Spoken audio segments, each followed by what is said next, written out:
यहाँ एक ऐसा आयुर्वेदिक कुआं है जहाँ विदेशी तक पानी पीने के लिए आते हैं।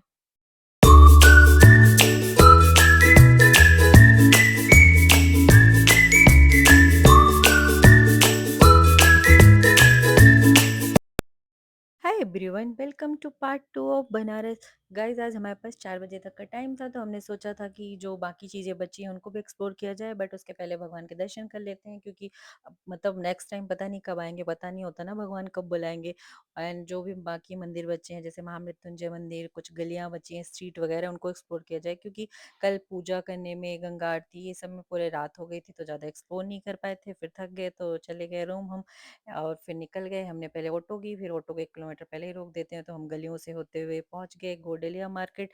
यहाँ हमने थोड़ी कपड़े वगैरह देखे। यहाँ सूट और साड़ियाँ काफ़ी अच्छी मिलती हैं, और बहुत गर्मी है तो इतनी ज़्यादा प्यास लग गई थी, तभी हमें ये कांजी वाला दिखा। ये आम पन्ने की कांजी दे रहा था, 40 रुपीज़ ग्लास दे रहा था।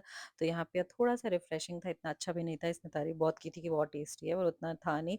पी के थोड़ा आगे निकल गए। और अभी ना दोपहर है ना, तो बहुत ही गर्मी है, उमस टाइप की हो रही है, जैसे मई जून में होती है ना, वैसे लग रहा है। मतलब हवा तो काफ़ी अच्छी चल रही है, बट फिर भी बहुत गर्मी लग रही है।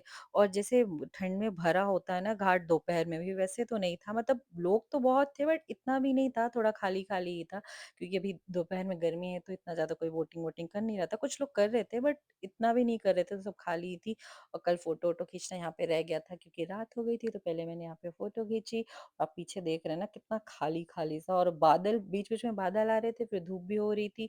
बस हम घाट घाट जा रहे थे गंगा द्वार साइड। तो जाते हुए आगे हमें ये मिनी कचौरी वाला दिख गया। काफ़ी टेस्टी है, कल भी हमने खाई थी घाट पे, और आज भी हमने खाई, ये दूसरी जगह पे खाया है। काफ़ी टेस्टी बना के देते हैं, 30 रुपीज़ के देते हैं, बहुत टेस्टी था, तो हमने खाया। देन हम आगे गंगा द्वार के लिए निकल गए। और यहाँ पे मैं थोड़ी सोच रही थी, आज नहाया नहीं था, मतलब कल नहाया था नदी में, आज नहीं नहाया था। आज तो उस में ही नहा लिया था, बस दर्शन करने गए थे, तो थोड़ा सोचा पानी वानी डाल लेती हूँ ऊपर, अपने आप को भी शुद्ध कर लेती हूँ आज फिर से। एंड ये गंगा द्वार के पास पहुंच गए। यहाँ पे भी हॉल टाइप का बना के रखा है कि आप थक जाओ धूप है तो थोड़ी रेस्ट कर लो। और आजकल ना आरती यहाँ पे गंगा द्वार पे भी नवरात्रि से शुरू हो गई है। मतलब आज अपना 5-6 घाटों में आरती होने लगी है, क्योंकि भीड़ बहुत ज्यादा हो जाती है। और बगल में मणिकर्णिका घाट है, अभी कंस्ट्रक्शन चल रहा है ना, इसलिए टीने लगे हैं तो दिख नहीं रहा है, नहीं तो पूरा धुआं वगैरह ना आता था। जस्ट बगल में ही गंगाद्वार के मणिकर्णिका घाट है। और इसमें इतनी सारी सीढ़ियाँ चढ़ने के लिए है ना, कि आप थक जाओगे। मतलब अभी धूप थी ना, तो बहुत थकान हो रही थी चढ़ने में।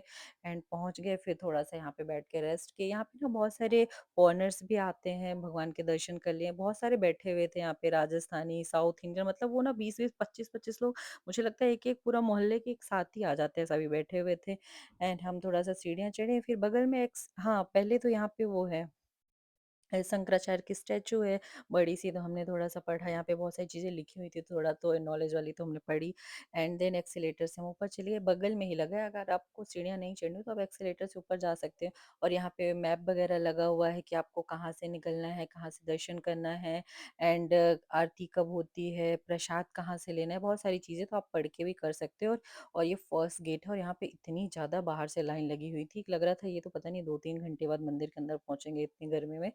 और यहाँ से ना अंदर मोबाइल नहीं ले जाने देते, तो आप यहाँ से ही फ़ोटो खींच के मतलब डाल सकते हो, बाकी अंदर अलाउड नहीं है। और फिर हम फ़ोटो वोटो खींच के आगे गए, तो यहाँ पे द्वादश ज्योतिर्लिंग महादेव का मंदिर है, तो हमने थोड़ा-सा वहाँ पे दर्शन-वर्शन किया, फिर आगे निकल गए। गलियों से होते हैं, बहुत पुरानी-पुरानी गलियाँ हैं, मतलब अच्छा लगता है इतना पुराना देख के। बस ऐसा लगता है कि मतलब मुझे तो एक बार में याद ही नहीं रहेंगी। और अंदर भी ना बनारसी साड़ियों की बहुत पुरानी-पुरानी दुकानें, ऑथेंटिक बिल्कुल बनारसी साड़ियाँ मिलती हैं, काफ़ी प्यारी-प्यारी। एंड यहाँ से, और ये गली तो काफ़ी खतरनाक, बहुत पतली सी। फिर मेन रोड में पहुंचे, तो हमने यहाँ से लस्सी पी। यहाँ की लस्सी बहुत टेस्टी रहती है, ऊपर ना मलाई डाल के देते हैं ना, वो बहुत अच्छा टेस्ट आता है जब उसको खाओ तो। लस्सी पी, थोड़ा सा रिफ्रेश लगा, क्योंकि बहुत धूप थी, बहुत गर्मी लग गई थी अंदर से आते आते। एंड देन हमने बाइक कर ली थी फिर से, क्योंकि ऑटो को फिर से वहां तक नहीं जाने देते। और भी हम महामृत्युंजय मंदिर निकल गए थे। ये काल भैरव मंदिर से 300 मीटर की दूरी पे ही है, बहुत प्यारा मंदिर है। कहते हैं यहाँ के दर्शन करने से अकाल मृत्यु का जो भय होता है वो दूर हो जाता है। और स्पेशली ये मंदिर फेमस है चिकित्सा के लिए, क्योंकि यहाँ पे एक धन्वंतरी कूप है, जिसको धन्वंतरी ने ही बनवाया था। और धन्वंतरी को आप लोग जानते होंगे कि फादर ऑफ आयुर्वेद कहा जाता है। यहाँ पे जो कुआँ है ना, इसका पानी पीने से जो बीमारियाँ होती हैं ना, वो दूर होती है, स्पेशली जो पेट की बीमारी होती है ना, वो दूर हो जाती है। अगर आप 42 दिन आप लगातार पियोगे ना, तो आपकी सारी बीमारियाँ दूर हो जाएँगी। तो यहाँ पे मतलब विदेशों से भी लोग, मतलब मेरे सामने ही बहुत सारे विदेशी लोग आए थे, पानी पी रहे थे, तो हमने पानी पिया, बॉटल में भरा। लोग तो मतलब बड़े-बड़े कूप लेके आए थे भरने के लिए, इतना सारा भर रहे थे। और इसमें 8 घाट का पानी आता है, पूरा औषधि पानी होता है, मतलब बहुत टेस्टी, बहुत यूज़फुल, बहुत अच्छा, मतलब हेल्थ के लिए होता है।